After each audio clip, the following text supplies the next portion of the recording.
You're listening to the Small Business Talk podcast with Kathy Smith. Welcome to Small Business Talk, episode 176. Today, my special guest is Janeen Vosper, and Janeen is from Personal Branding Authority Specialist. So welcome, Janeen. Thank you very much, Kathy. I am very pleased to be on here today. Excellent. And the topic we've chosen for you today is why it's important to focus on the problem, not just trying to make the sale. I think we do sometimes just get caught up in that we've got to make the sale, especially when things are a bit tough. But the problem is always the answer, isn't it? The problem is definitely always the answer. A lot of people get very anxious around sales and selling, and they feel if they haven't realize that they've been doing it all their lives anyway, but they're sort of thrust into a business where they are the salesperson, they feel uncomfortable, they feel anxious about annoying people or bothering people. It feels quite icky to them. It's a word that I've had quite a few of my customers use, is that icky word. And when I ask them why they have these feelings, the answers are often, I don't want to bother people. I don't want to make other people uncomfortable. I don't want them not to like me. And what I realize when we sort of list a whole lot of these things out is everything is prepositioned with I. And what they're doing is they're making it about themselves and not how their product or service can solve a problem for their client. And when you switch that around and you really focus on the problem, then you are then the solution, and you're not selling. Absolutely. And I quite often tell my customers, give people the opportunity to buy. You're not selling to them, you're just giving them an opportunity to buy. And you know yourself, if you really want to buy something and you've got that product that's the perfect solution, how annoying is it when people won't let you buy? But we do that to our customers all the time. We absolutely do. And what people get confused is telling and selling. I remember with my sales teams, they were selling first aid supplies, and I had about 20 sales reps that were working for me. It was the largest first aid supply company in Australia.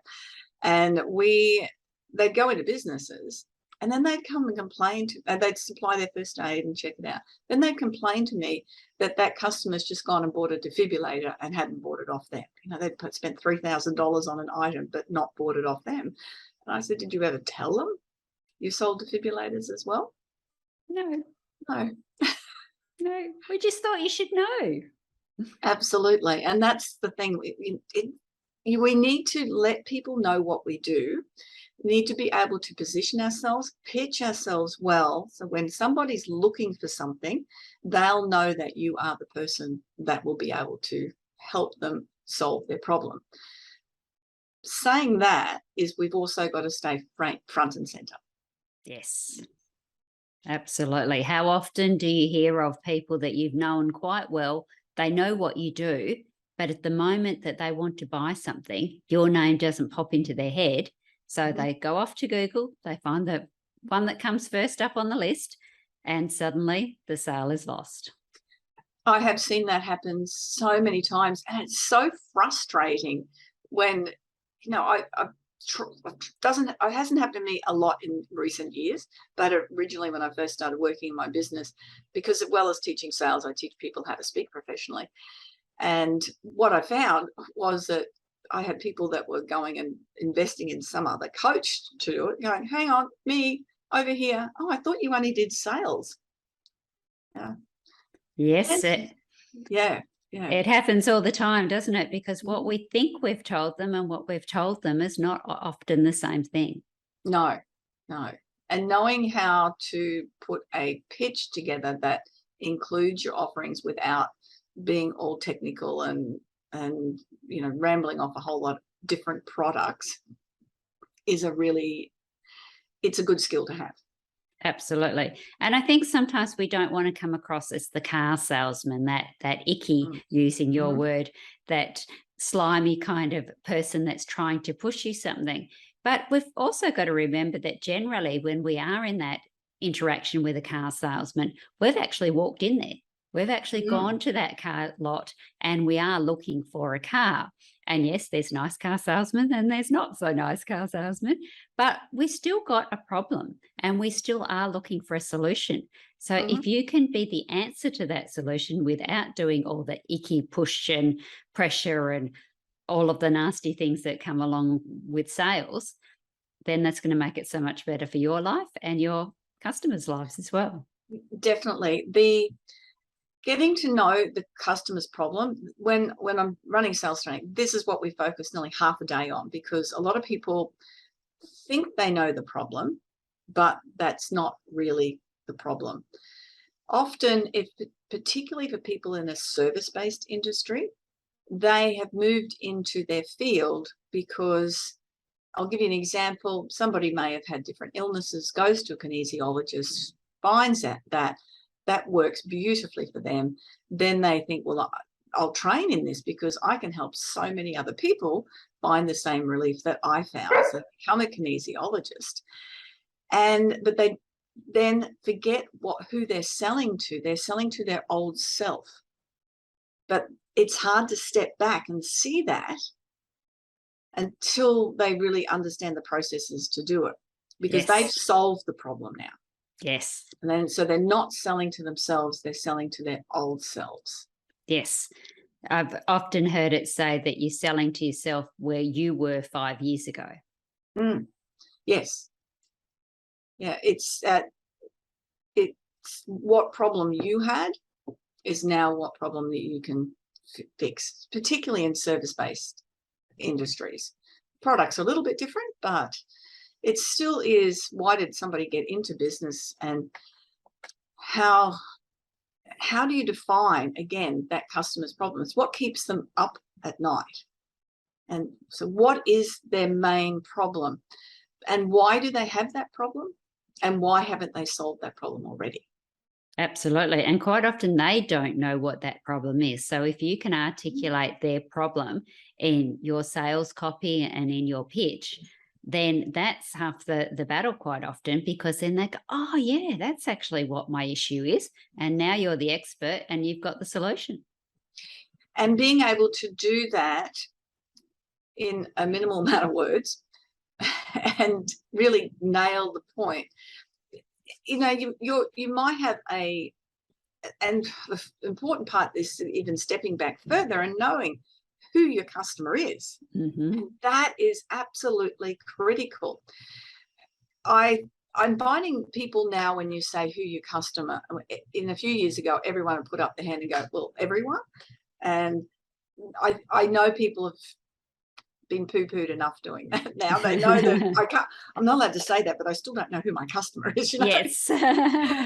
And we know it's not everyone. Anyone might be able to buy your product, but your customer isn't everyone. And if people continue to try and market and have a conversation to everyone, you will miss everyone. You will miss the whole market. An example I will give you, I was working with a bookkeeper and we're helping her set up her LinkedIn profile. And I don't know, do you know how many bookkeepers are on LinkedIn? A lot. I would say 1 million. Yeah, there all over the world. A lot of bookkeepers on LinkedIn. So how do you stand out? Well, I worked with her. She was an immigrant to Australia, and worked with her to define her market. So she became a bookkeeper for newly arrived Australians to help them understand the BAS system. Perfect. How do you think her business went after that? It flew. Absolutely. She got other business, not just newly arrived Australians who didn't understand the BAS system, but because she was so specific and so targeted with her client base, she couldn't deal with all the business that came in. I can imagine. And that's what we need to be able to do with our business. But people fear doing that, or they find it difficult to really determine that because they don't want to miss out on other business. Absolutely. I've heard people say that you need to really niche it down. So you start off with that perfect example, a bookkeeper for small businesses, and then a bookkeeper for small businesses in a certain area, and then a bookkeeper for your newly arrived Australians in a certain area. And each time you're getting much, much tighter. But also each time now you are the expert for that particular person. So they're quite happy to pay more than they would have for an average bookkeeper, because that was just an average bookkeeper, where this lady is an expert because she targets newly arrived Australians in a particular area. So therefore she must be far more valuable. That's a great example of that, and understanding that. I mean, if we go to the GP, if we have to pay for it, it's not, on Medicare, then it's about $60 often to go to the GP. But if we go to the heart specialist, it's about a $300 hour appointment. It's exactly the same with you, is becoming that expert in that field. And so people go, that's definitely who I'm going to deal with, because they will know more than another person who's doing a similar thing. Yes, and it also becomes a thing of, when you go into the GP, you've got lots of slots available. You can basically pick and choose when you want to. When you go to the specialist, they tell you when you can come. You don't even often get a choice. It is next Monday at 2:00, or we don't have another appointment for 6 months. So the highlier the expert is regarded, the harder it is to get into, and the more money you pay. I hadn't thought about that, but that is exactly right, isn't it? It's making it more and more exclusive to what you do. Even for my offering for a business brainstorming session, and I had it for free, and I was doing some research, psychology research, and now it's $20.22, because that's the year that we're in, because people put value on something that they have to pay for, even if it's a small amount. But what I was going to say with that is that I will invite people to come on. If I'm doing my pitch, I will say that I've got 3 openings for that brainstorming session over the next 2 weeks, and if you're interested, have a chat to me and I'll invite you to come on to that session. And it just changes it up a little bit. It gives it a little bit more sense of exclusivity, which it is, because our time's valuable. Absolutely. And we want to be speaking to people that we can assist, that will, and you're like me, probably, we help a lot of people, but we want to really help people who will go out and apply what we're offering to them. Yes. So it can get very frustrating, can't it, when you keep saying the same thing to same people over and over and over, and they're going, but my marketing's not working, my business is not flourishing. Did you do the last 5 things I told you? Oh no, I ran out of time, or I didn't do that. Well, how about you go back and do those, and then we'll have another chat. Yeah, yes, totally agree. That point of knowing that customer base, knowing exactly who you're targeting and who you're having that conversation with. I know I've got 3 different demographics that I work with. I can't put out the same post on LinkedIn or the same marketing on LinkedIn as I can on Facebook, because it's to 2 different markets. Yes.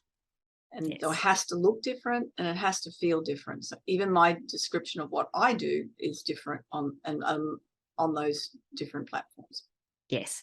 And I love the I can talk to anybody type thing. And I say, okay, if you're selling baby clothes, would a parent of a teenage child really like those baby clothes turning up in the teenage child's feed? Now, you'd be starting to wonder why they were there. Had they clicked on something? Was it just cute? Or was there something you didn't quite know right now? Oh, great example on that. Whereas if you're putting that into the feed of 60-year-old women, you're going to get a lot more success, because Nana's going to pay for those baby clothes if they look cute. Absolutely. So we definitely can't be talking to everybody, no matter what the product is. And we need to be very specific about where we're putting our money, particularly in sales and marketing, because like you say, there's just so many of everybody out there. There's very few people that are unicorns. So to stand out, you really do need to specialize and be that exclusive expert that people will pay proper money for. Mm.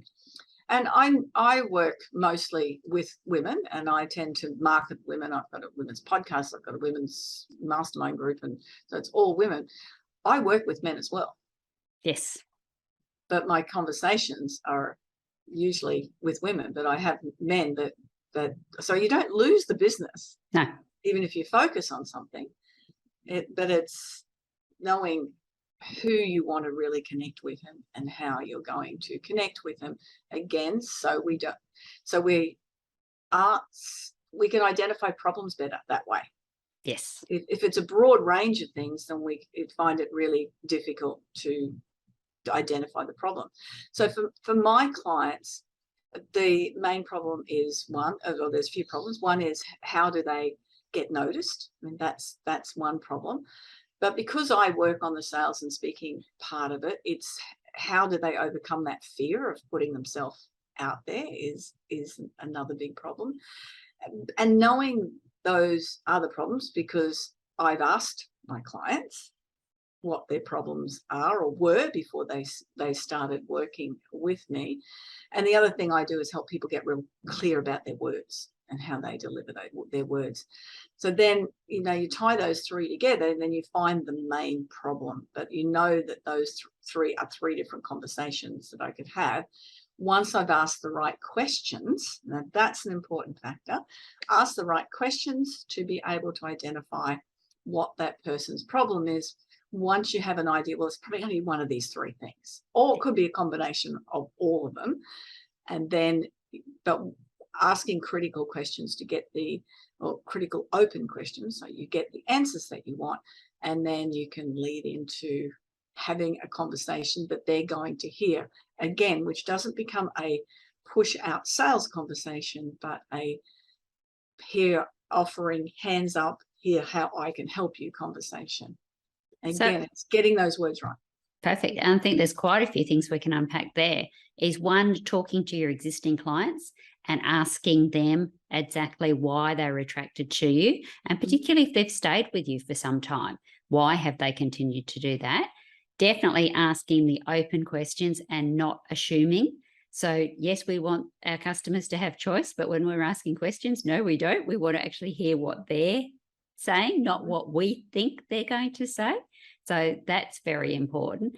And then making sure that we are asking the right questions, just not the questions that we want the answers to, because it's going to make us feel good.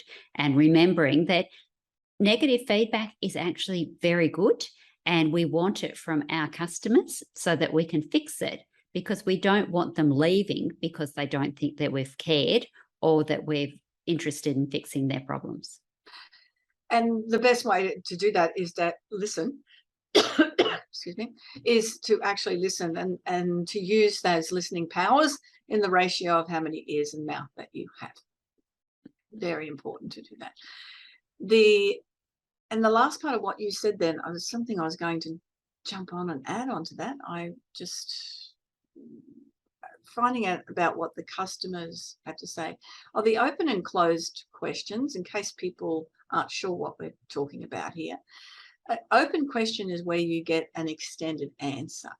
And usually they'll start with what, when, how, why type of question on it. If you don't know the person and you're trying to get information, if you ask too many why questions, it feels a bit like an interrogation. How softens everything down a little bit, and when is a little bit more detailed into a time frame and where's the same. But the how does soften it, where why is still necessary at some stage. But if you're just meeting someone for the first time, imagine that it'd feel like a police interrogation, asking the why questions. They give you big, nice, open answers, and from those answers, and if someone says, oh, look, I really like the idea of what you're doing, I'm not sure if I can afford it. Well, you then know that it's their perception of money, not necessarily that they can't afford it, but that's where you may be able to deal with that response. Or I'm not sure how this would suit me. Well, then you know how that's going to work with that response. They just don't know yet. Yes. A closed question is a yes and no, and you eventually have to ask a closed question to get your yes. Yes. A lot of people don't close off their sales conversations with a closed question, because that's when they go, oh, I'm getting icky now. You've built a relation with somebody, you've helped solve their problem, and that's when you need to ask that closed question. Absolutely. And the question at the end, whether it is yes or no, is perfect, because maybe is an even worse icky feeling, because you don't know whether they need more information, whether they didn't like it, whether they don't see the value in what you're offering. And I love where you said that the money part is just that they don't see the value in it right now, because it's never about the cost. If they see value in it, they're going to buy it. People buy Minis and people buy Mercedes. They probably do very, very similar things, but a Mini driver is never going to buy a Mercedes no matter what you give them, and vice versa, because it's all to do with the perceived value. So obviously in that instance, it's status, it's other things, not just the dollar value. And your product might be exactly the same. So whether you're going to shop at Walmart or whether you're going to shop at an exclusive place on Hollywood Boulevard or something, they probably sell similar things, but it is your perception of the status and the value that it's going to create. And how you have built up the status of your product in that conversation. Yes. Also, without talking it up. There's ways around to construct language around that. I was on a training thing earlier. I was asked to speak to a group, and we were talking about, and the person has a product business, and he was really quite direct and talked about people wanting to either get something cheap or get something quality, and he lays it out straight away to them at the beginning. I said to him, oh, you could probably rephrase that.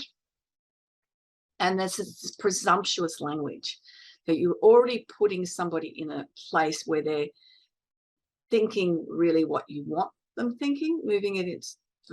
My example for that with him was, possibly you could say, when you come, if you think that the money, he was skilled enough to be able to identify who his prospect was.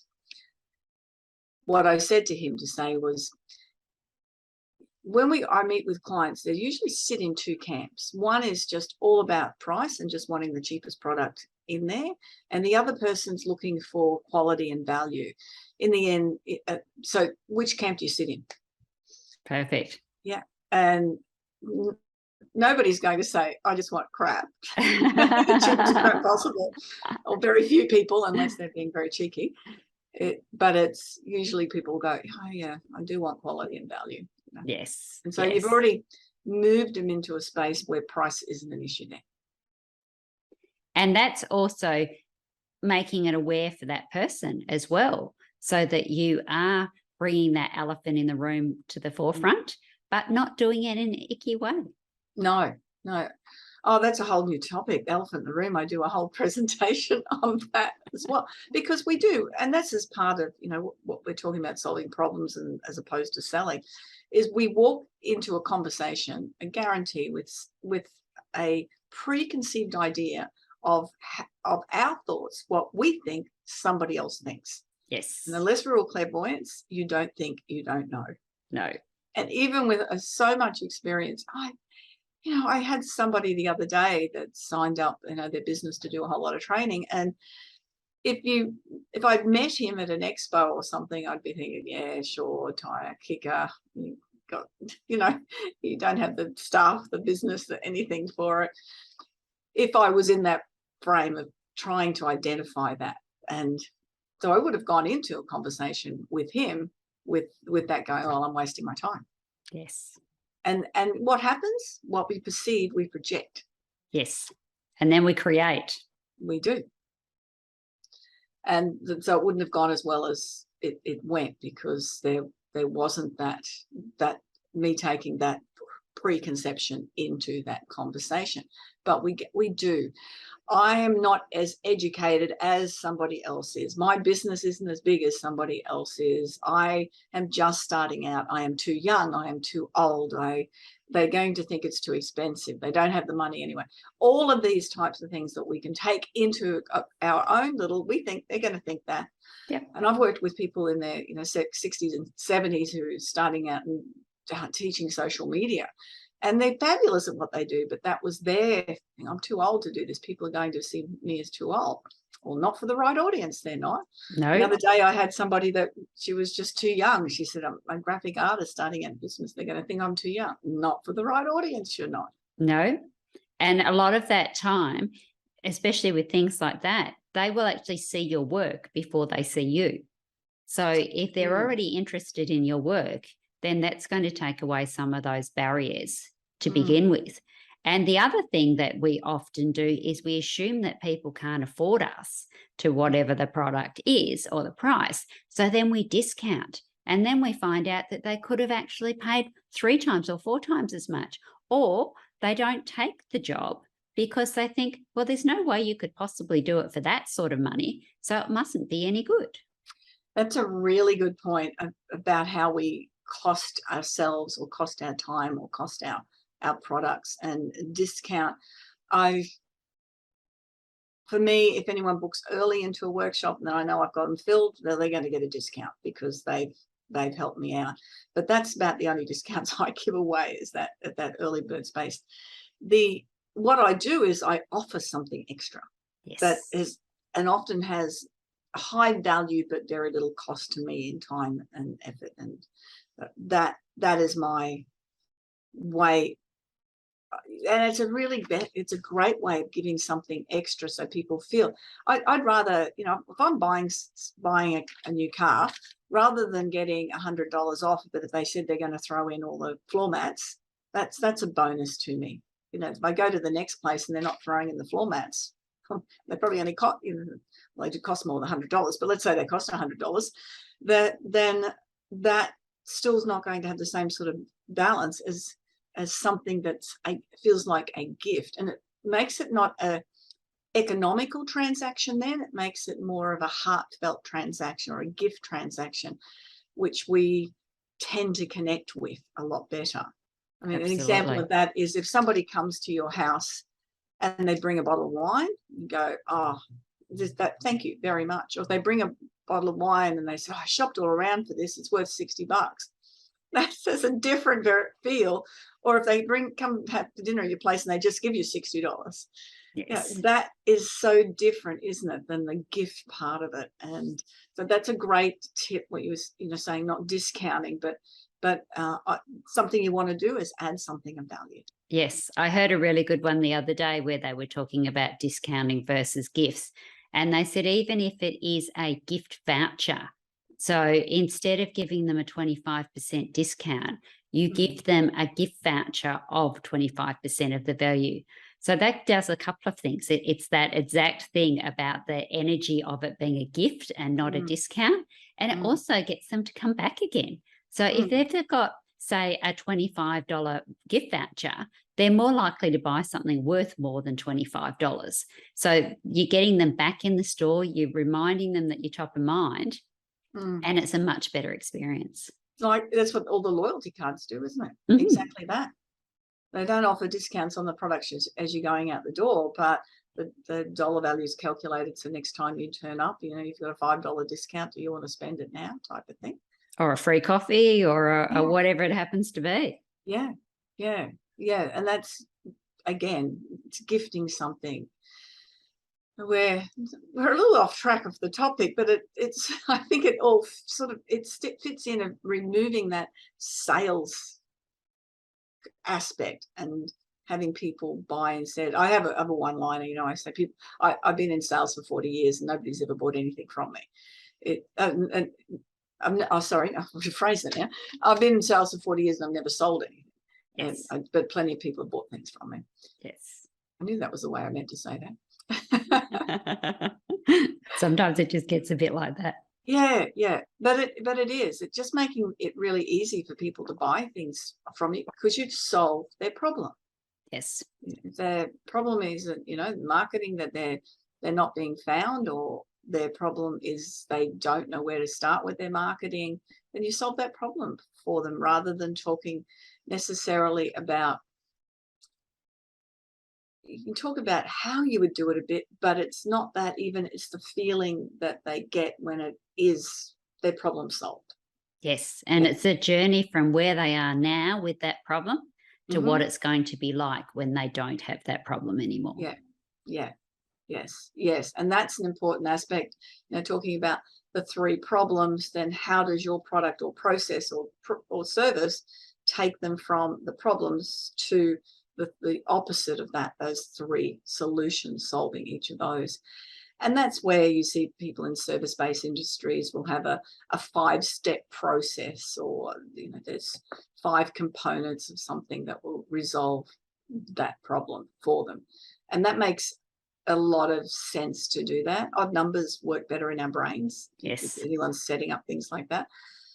And 5 is the optimal. 3 and 7 work okay. You start getting into 9. I think the most we can remember at a time is 7 points.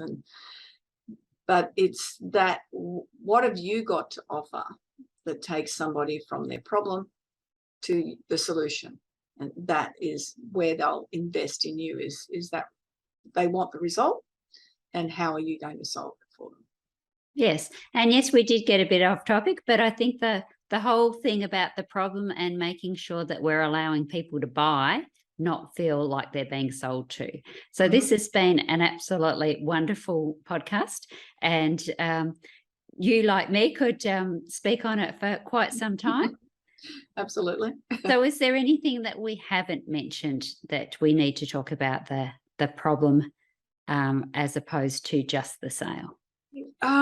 There's a lot on that topic. I just want to remind people, if they're at an event, a networking event, and they are pitching an idea, or they're pitching their business, that they don't focus on, they focus on how their product helps somebody. If the pitch is around that, then you're going to connect with the right person in the room. But if you start talking about what your product does, then it becomes white noise, and people are all sitting there thinking about how they're going to do their pitch.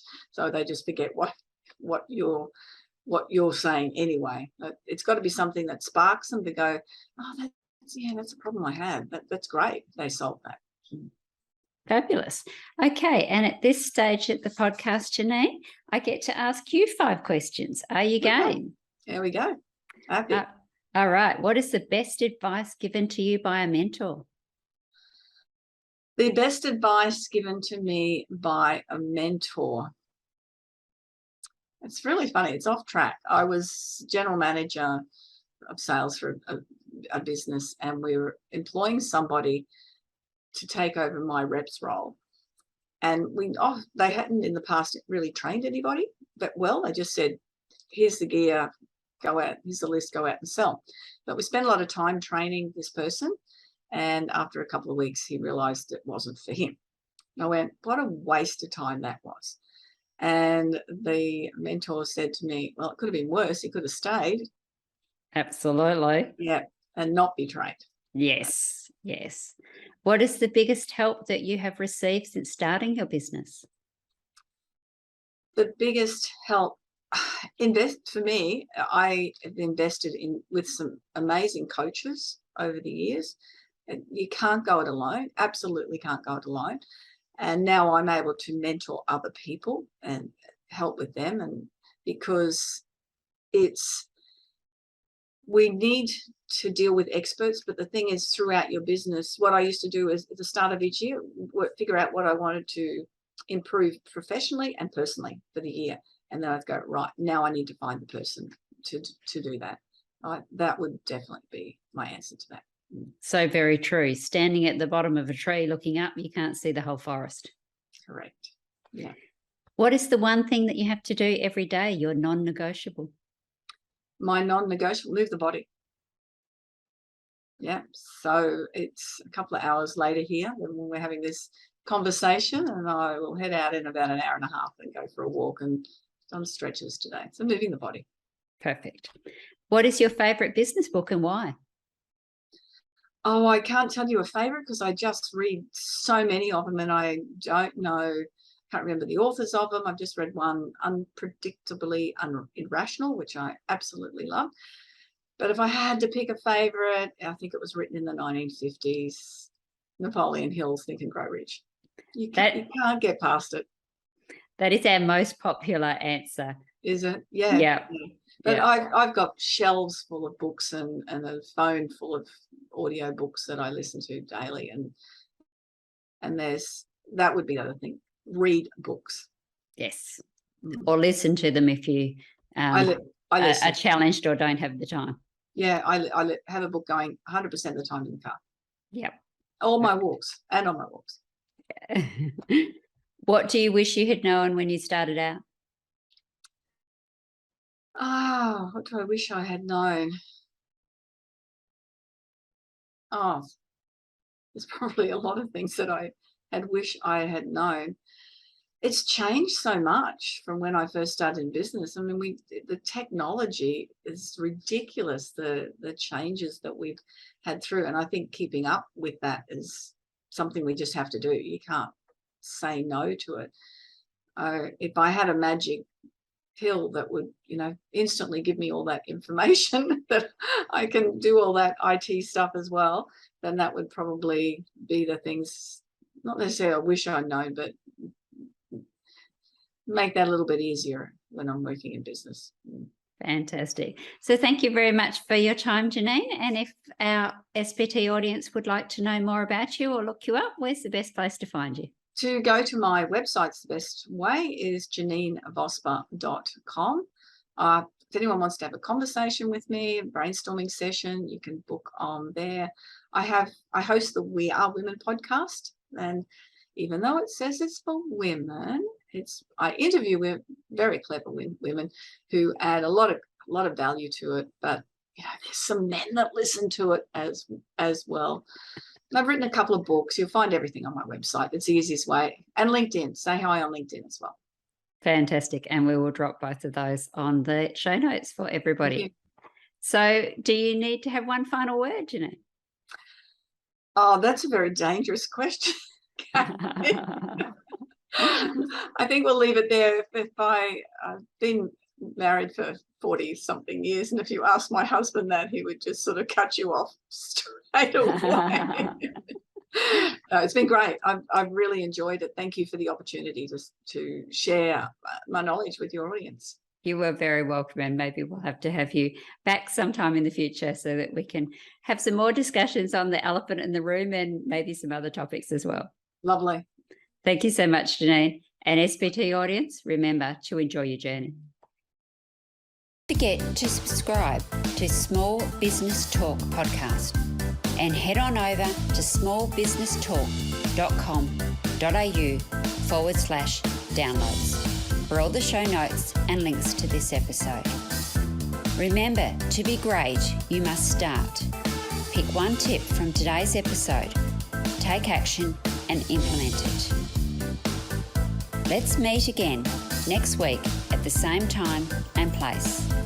Until then, take action. And SPT community, enjoy your journey.